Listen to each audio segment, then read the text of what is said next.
Bonjour et bienvenue à notre méditation. Aujourd'hui, c'est le 23 août. Nous allons donc méditer dans Proverbes chapitre 15, verset 9. La conduite du méchant fait horreur à l'Éternel, alors qu'il aime l'homme qui poursuit la justice. C'est un thème qui revient souvent dans le livre de Proverbes, n'est-ce pas? Ce thème du méchant et du juste.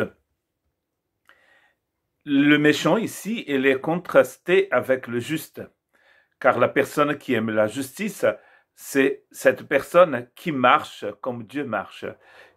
Il n'a pas mis le verbe marcher pour la justice, mais il a conduite pour le méchant. Donc cela veut dire que le méchant, c'est quelqu'un qui ne marche pas comme Dieu marche, tandis que le juste, c'est celui qui marche comme Dieu marche. David, il a compris comment Dieu marchait. Et d'ailleurs, il a un texte dans les psaumes en parlant du peuple d'Israël dans le désert, à la sortie d'Égypte, qui dit que eux, ils ont fait ce qu'ils ont fait parce qu'ils connaissaient pas mes chemins, disait le Seigneur. C'est-à-dire, ils ne savaient pas comment Dieu marchait. Et ils ne marchaient pas comme Dieu marchait. Donc, ils ne marchaient pas dans la justice du Seigneur. Avec celui qui est fidèle, tu te montres fidèle. Avec l'homme intègre, tu agis avec intégrité. C'est le psaume 18, verset 26. Dieu agit en intégrité avec ceux qui sont intègres. Nous savons très bien que nous ne pouvons pas avoir une vie intègre sans l'aide du Seigneur.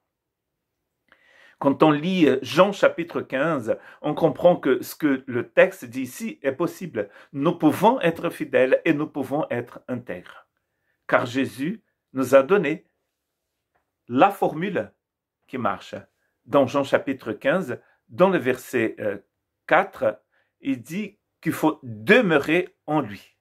Quand on demeure en lui, on porte du fruit. Quand on demeure en Jésus, on peut devenir intègre. Quand on demeure en Jésus, on marche dans la justice de Dieu. Quand le visage du roi s'éclaire, c'est un gage de vie. Sa faveur est pareille aux dernières pluies. Proverbe 16, 15. Un gage de vie quand le visage du roi s'éclaire.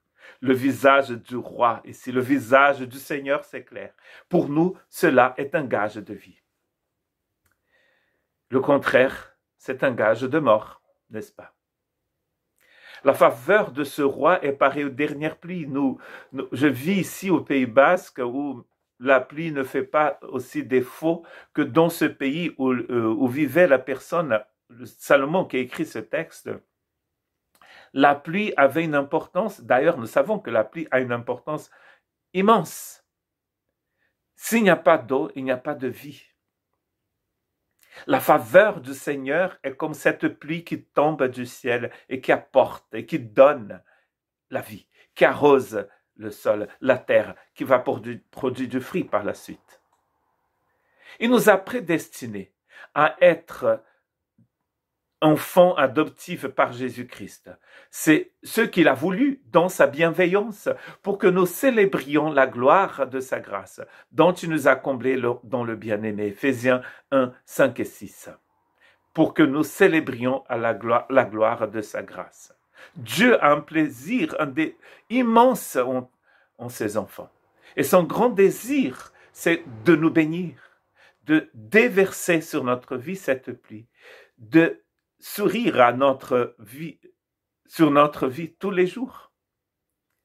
La lumière qu'on voit sur son visage, c'est un gage de vie pour chacun de nous qui avons le désir profond de marcher dans sa justice, de marcher sur un chemin d'agapé, d'amour, tous les jours, avec l'aide du Seigneur, bien sûr, parce que sans Jésus, vous ne pouvez rien faire. Que Dieu vous bénisse.